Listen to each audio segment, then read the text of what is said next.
Hello and welcome to a slightly unusual How I Paint Things. Still very special, but unusual in that today I'm not going to give you a step-by-step on a single miniature. What I want to show you is some little tricks and methods you can use to very quickly knock out a bunch of zombies, because I tend to find the slow part here is deciding what color to paint things. So I've got a couple of color notes, a few bits and pieces that you might find useful. This is less prescriptive and more just techniques and methods that I've picked up over the years, which really help you knock out these zombies very quickly.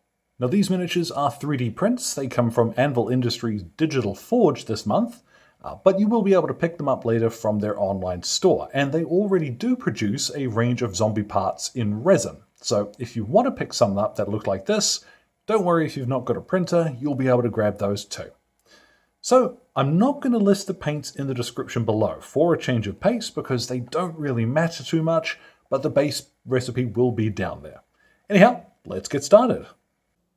So the first thing you need to ask yourself when it comes to painting a horde of zombies is quite an unusual question, and it is, how fresh do you want your cadavers to look?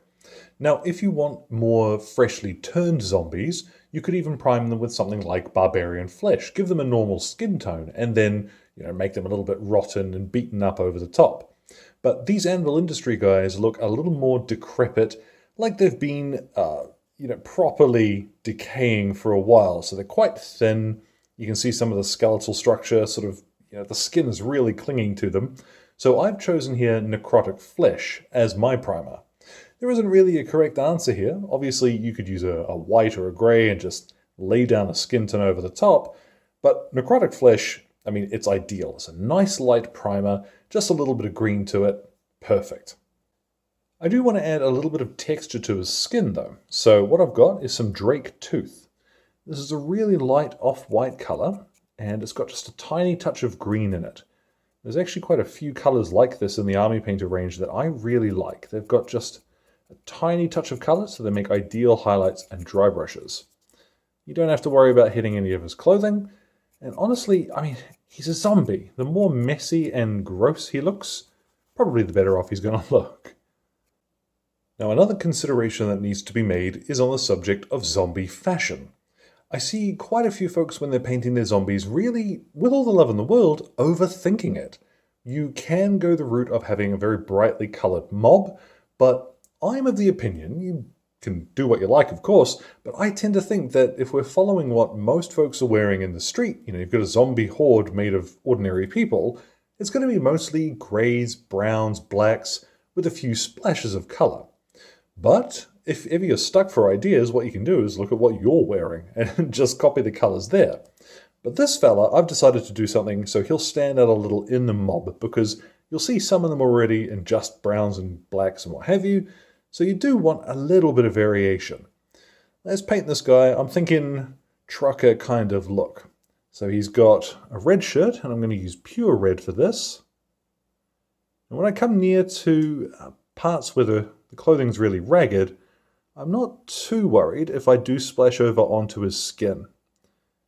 I say quite regularly, when you are painting a horde, the individuals don't matter. Never is that more true when you've got 8,000 zombies to paint. That is going to look stupidly bright for now, but because of the method we're going to use, you do want to use extremely vibrant colors. Now this fella's going to have quite dark trousers, so I'm using Necromancer Cloak. And let's apply a couple of coats of this maybe. We'll see how this first one dries. Now Army Painter, some folk, they're really, really Marmite paints. I quite like them. But it is true that they take a lot of shaking to really get the most out of them. And some folks, I would suggest personally, the best thing you can do is to grab yourself a vortex mixer or a nail polish shaker or something. And so folks will point out that, well, in order to get the most out of a paint line, you shouldn't need an additional bit of equipment, And I'm inclined to agree, but if you do go that route, and you go ahead and you pick yourself up a mixer, the reward for that will be Army Painter paints are actually really nice to use. So it's kind of I don't mean for it to sound like a backhanded recommendation, but if you want to save your arm from having to shake these until your arm drops off, a vortex mixer or a nail polish shaker is a pretty good investment, no matter what paint brand you're using. I shake my Vallejo stuff up all the time on those as well. But as you'll see, the Army Painter stuff goes on really smooth. It's a slightly strange, kind of soupy consistency sometimes, which it takes a bit of getting used to. But once you've got your eye in with it, they're actually really nice paints to use. Now that second coat is still drying, but I'm not too worried. We're going to move straight on to some Griffin Blue, which is quite light going on, same as everything else we've used. But once we shade it, it's going to be quite a nice denim colour. Now he's looking pretty funky, I'll admit, and at this stage, if you were to say I'd lost my mind, I'd believe you. We're going to move on. I have here Dirt Spatter. This is one of my favourite browns in the Army Painter range. It's a little bit lighter than Thondia Brown, but a similar chocolatey sort of tone. It makes a really good generic brown for all sorts of purposes. You'll see in the background there, I've got another fella wearing Dirt Spatter as a shirt. So when painting your zombies, having a small collection of, let's say, generic colours. So the Necromancer cloak that I've used on this guy's trousers, for example, that'll appear on a t-shirt somewhere else. And you can batch paint your zombies by just switching between a couple of colours and painting, different sections on each fella as you go. But this dude, I do want to stand out, so I also chose to do his hair in that. And you'll see I've been quite splodgy with it, honestly. The shade is going to do quite a lot to hide some of these sins. I have now a little bit of matte white, and I'm just going to paint in his teeth. You could pick a grimier colour, something like Brain Matter Beige, or even Arid Earth would work well here if you want a slightly grimier set of teeth, but that covers just fine.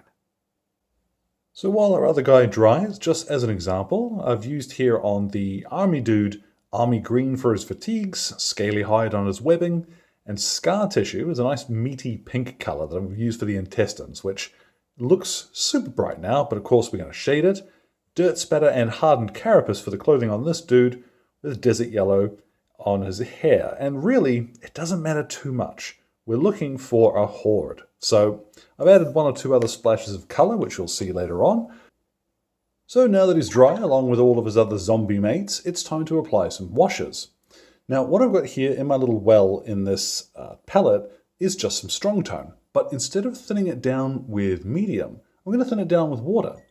I'm going to add, I've got 10 drops of strong tone in there, and I'm going to do same again in water.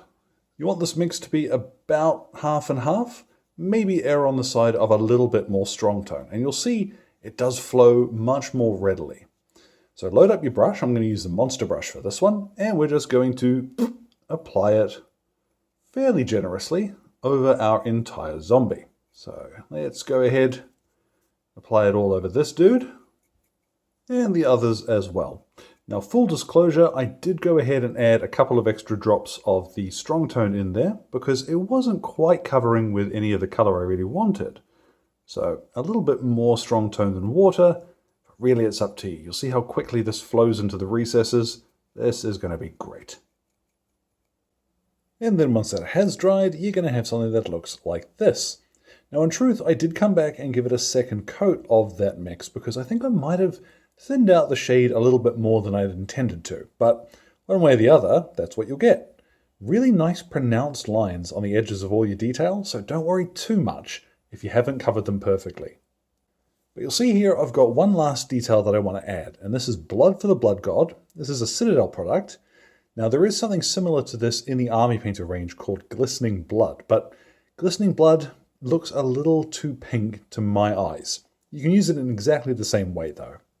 What I'm going to do is get myself the scrunkliest brush that I've got and just get a little bit of this stuff and jam it up around his mouth where he's been eating. And then, the most important tool in your arsenal, just dab it around with your finger. So in rips and tears in the clothing, like here in his chest, let's just jab a little bit of this in there. And then tap, tap, tap, tap, tap, tap, tap, smudge it around. You can do the same on his hands. So this fella, yeah, let's say here, he's gotten hold of an unfortunate. Let's jab a little bit of this on, and then from his fingers we can dab some of it away, apply a little more, dab, dab, dab, and just play with it a little until you are satisfied with the gory look that you're leaving behind. Now our poor unfortunate here, what I'm going to do is apply some of this straight, oh god, it's so gross, straight over the blood and guts, and same as before, just tap it a little to make it look a little chunky and uneven. Yeah. Now you can do this with a regular red paint as well, like water down something like Dragon Red or Abomination Gore, and do it in exactly the same way. But this has got just a little bit of gloss to it, and I really like how this stuff looks once it has had a chance to settle. Oh, gross! When you get a little bit of it on your finger and you start smudging it around, you can end up with some pretty wild results. So have a play with it. It's fun, you know, you're painting zombies. So once you've got your blood and gore caked onto these guys, it's time to just chuck their bases on. If you want to, you can spend a little bit of extra time, do some highlighting and what have you, but I don't think you're going to need to. We are, after all, pumping out hordes of zombies. So I'm just going to chuck down some textured paint. I'll go ahead and pop the recipe for the bases I'm going to do in the description, and let's get a look at what the mob looks like when they're all finished. And there at last, our little mob of zombies is complete. And I think it goes to show, you don't have to overthink these guys. You aren't painting even an army. You are painting a shambolic horde of roughly thrown together individuals. So try not to overthink it. The color choices is really up to you. And I think just bearing in mind what real people wear, you're going to find it much easier to grab a handful of colors and throw them on a bunch of miniatures.